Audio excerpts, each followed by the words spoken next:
Hello everyone, welcome to mind boosting classes.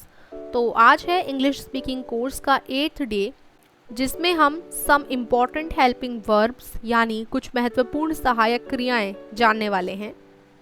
इससे पहले अगर आपने पहले की जो 7 डेज़ की वीडियोस हैं वो नहीं देखी तो डिस्क्रिप्शन में लिंक है, जाकर देख लीजिएगा। और हमारे चैनल पर जो क्विज चल रहा है उसे भी ज़रूर खेलिएगा, उसकी भी लिंक मैं आपको डिस्क्रिप्शन में दे दूँगी।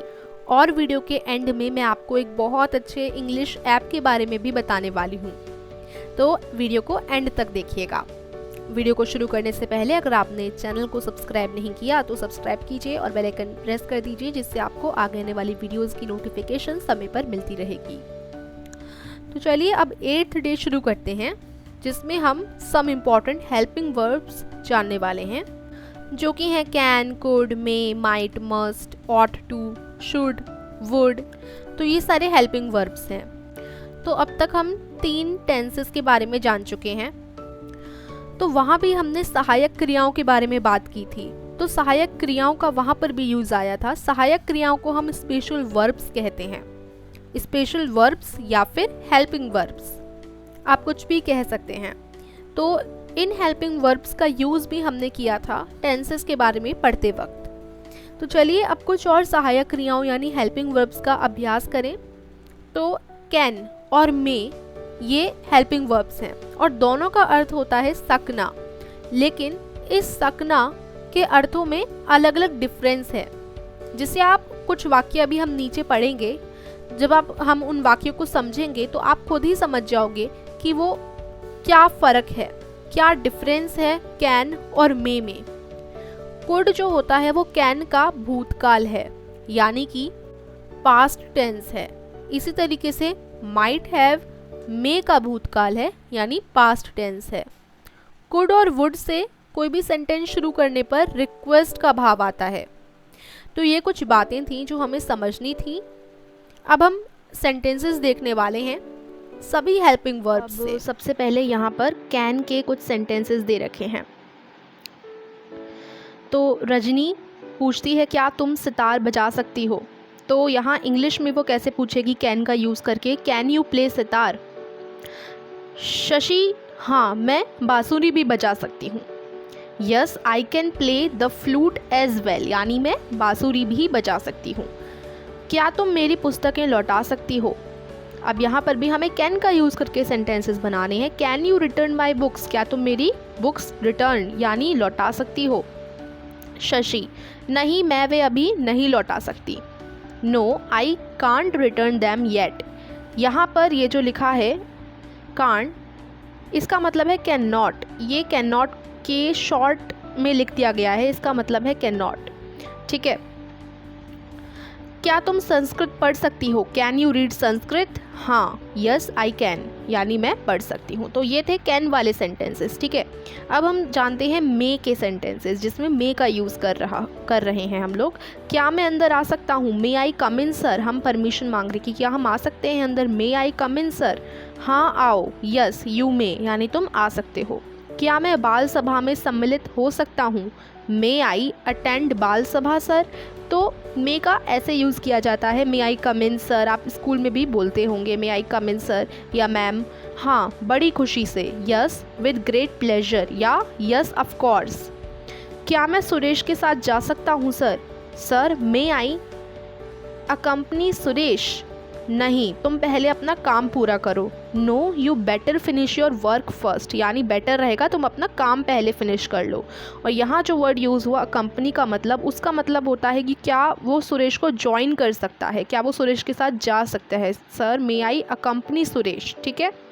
तो इस तरीके से मे के हमने कुछ सेंटेंसेस देखे। अब हम कुड के सेंटेंसेस देखेंगे। और जैसा हमने जाना कि कुड और वुड से वाक्य शुरू करने पर रिक्वेस्ट या आग्रह का भाव आता है, यानी अगर आप कुड से कोई सेंटेंस शुरू करेंगे तो इसका मतलब आप रिक्वेस्ट कर रहे हैं, रिक्वेस्ट का भाव आता है कुड या वुड से सेंटेंस शुरू करने पर। तो यहाँ पर कुड से सेंटेंसेस दे रखे हैं।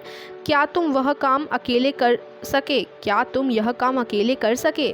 तो इसे इंग्लिश में बोलेंगे could you do this work alone.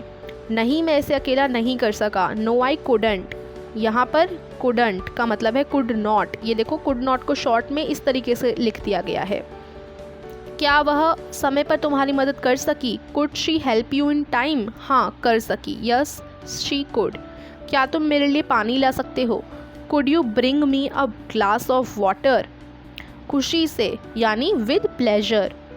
तो ये कुड के सेंटेंसेस थे। अब हम देख लेते हैं माइट, मस्ट, ऑट टू और वुड एंड शुड के सेंटेंसेस।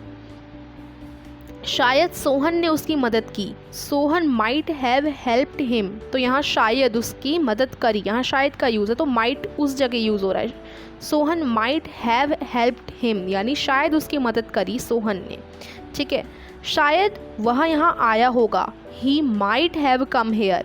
माइट का मतलब पूरा श्योर नहीं है, लेकिन हाँ आया होगा। He might have come here, शायद की जगह माइट यूज़ हो रहा है। मुझे उसके विवाह पर अवश्य जाना चाहिए। I must attend his marriage. Must कहाँ यूज़ होता है? जब ज़रूरी हो एकदम। I must attend his marriage. I must do this work यानी मस्ट का मतलब ज़रूर करना चाहिए, अवश्य जाना चाहिए। मुझे 10 बजे तक घर अवश्य पहुँच जाना चाहिए। I must reach home by 10 o'clock। ठीक है, ज़रूर से ज़रूर मुझे पहुँचना होगा। हमें अपने छोटों से प्यार करना चाहिए। We ought to love our youngers. अब ऑट टू, ये इस ऑट टू कहाँ यूज़ होता है? ऑट टू वहाँ यूज़ होता है जब हम बोलें कि हमें ये करना चाहिए, हमें अपने छोटों से प्यार करना चाहिए, हमें सुबह जल्दी उठना चाहिए। तो इधर यूज़ होता है ऑट टू, हमें अपने छोटों से प्यार करना चाहिए। We ought to love our youngers. ज़रा यह चिट्ठी पोस्ट कर देंगे? Would you post this letter please? Would, यहाँ वुड का यूज़ होता है जब आप कोई रिक्वेस्ट कर रहे हो। Would you post this letter please? तुम्हें कक्षा में अधिक नियमित रूप से जाना चाहिए। You should attend the class more regularly.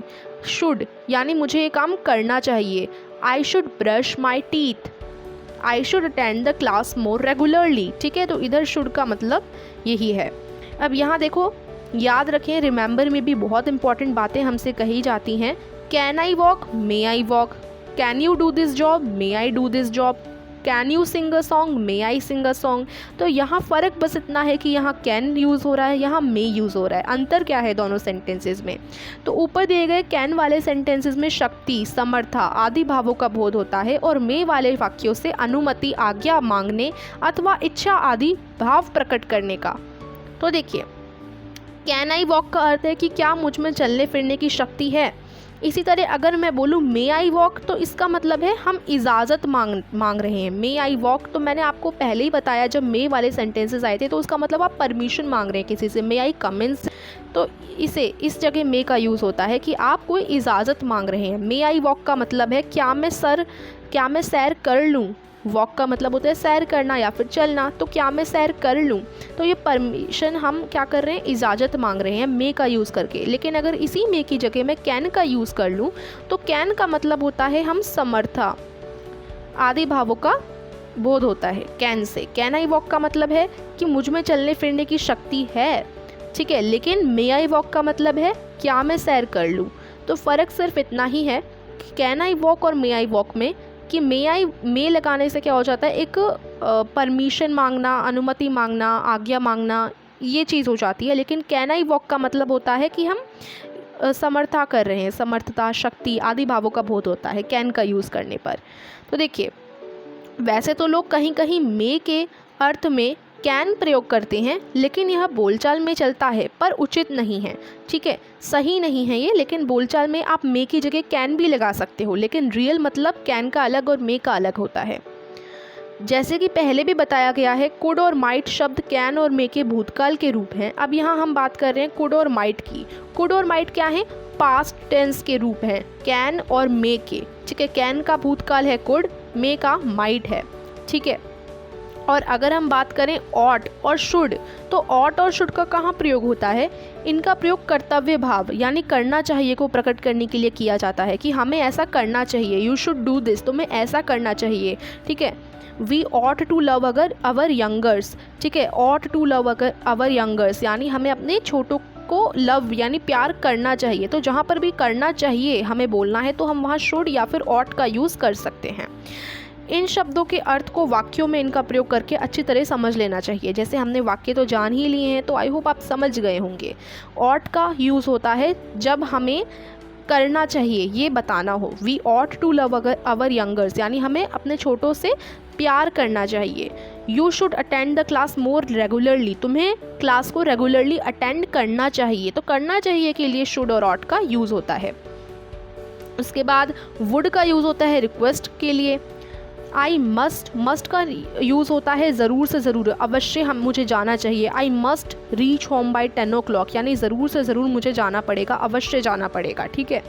Might का मतलब शायद के लिए यूज़ हो जाता है, शायद वह यहाँ आया होगा, he might have come here, कि यहाँ शायद से वो आया होगा। कुड का भी एक तरीके से रिक्वेस्ट के फॉर्म में ही यूज़ होता है। Could you bring me a glass of water, क्या तुम मेरे लिए ग्लास ऑफ वाटर ला सकते हो, ठीक है। उसके बाद हमने देखा मे का यूज़ होता है परमिशन मांगने के लिए। मे आई कम इन सर, मे आई अटेंड बाल सभा सर, तो इस तरीके से हम मे का यूज़ करते हैं। और कैन का यूज़ समर्थता के लिए या शक्ति आदि भावों को प्रकट करने के लिए किया जाता है। कैन यू प्ले सितार, क्या तुम सितार बजा सकती हो, तो नॉर्मली जब हम पूछते हैं can you do this, can I do this, तो कैन का यूज़ हम नॉर्मली भी कर लेते हैं, ठीक है। तो इस तरीके से हमने ये जो सारी चीज़ें जानी, कैन, मे, ऑट, शुड, ये बहुत सारे हमने क्या जाने, हेल्पिंग वर्ब्स जाने, इन्हें हम हेल्पिंग वर्ब्स कहते हैं। तो आई होप आपको समझ आए होंगे।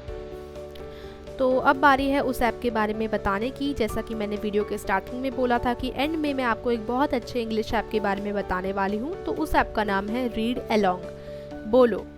ये गूगल का ऐप है और ये काफ़ी अच्छा ऐप है। इसमें आप रीडिंग सीख सकते हैं, इंग्लिश को अच्छे से रीड करना। इसमें आपको फ़न और हेल्पफुल रीडिंग ट्यूटर मिलेगा दिया, उसकी मदद से आप इंग्लिश सीख सकते हैं, काफ़ी लैंग्वेजेस सीख सकते हैं। और जो ट्यूटर होगा वो आपकी मदद भी करता रहेगा।